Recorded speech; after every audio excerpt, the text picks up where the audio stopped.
A young man once approached his mentor with a troubled expression. He sat down, sighed deeply, and said, "Sir, I've read dozens of books, but I remember almost nothing. I forget the lessons, the quotes, the stories. So what's the point? Why should I keep reading?" The mentor didn't correct him, didn't lecture him, didn't even smile. He simply said, "Come with me tomorrow morning." The next day, they walked to an old abandoned courtyard behind the mentor's home. In the corner lay a dusty bamboo basket, once used to carry grains. The mentor picked it up, handed it to the student, and said, "Go to the well and fetch me some water in this basket." The student blinked in confusion. A basket? For water? But he did not argue. He respected the old man too much. He walked to the well, dipped the basket in, and before he even turned around, the water leaked out completely. He tried again, and again, and again. He dashed back faster, he covered the holes with his hands, he tilted it every possible way. But every attempt ended the same. The basket was empty by the time he returned.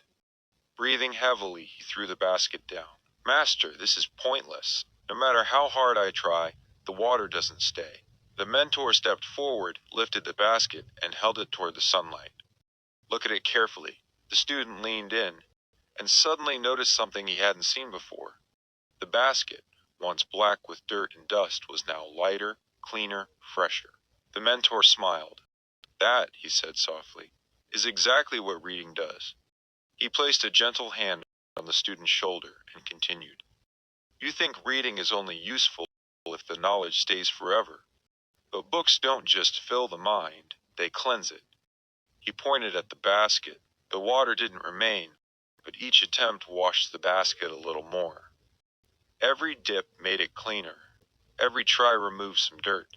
Then the mentor added, "Reading works the same way.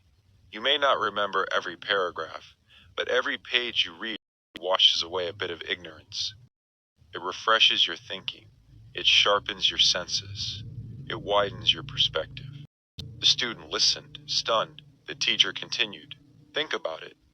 Do you remember every meal you've eaten? Every breath you've taken? Every conversation you've had? No. But each one kept you alive. Each one shaped you." He smiled again. "Books feed the mind the same way food feeds the body. You don't need to remember everything for it to change you." He walked toward a shelf filled with old, worn-out books. "Some books give you knowledge. Some give you comfort. Some challenge your beliefs. Some break you gently, and some rebuild you slowly." A soft breeze passed as he added, "And most importantly, reading reminds you that your mind can grow every single day." The student looked down at his clean-washed basket and finally understood. Not every lesson has to stay. Not every story has to be memorized. Not every chapter has to be recalled. Because the real change happens silently inside your thinking, your attitude, your worldview, your inner clarity. That is the true purpose of reading. It doesn't store information, it shapes transformation. It doesn't fill your brain, it renews your soul. If this story resonated with you, hit the like button and share it with a friend who loves to read.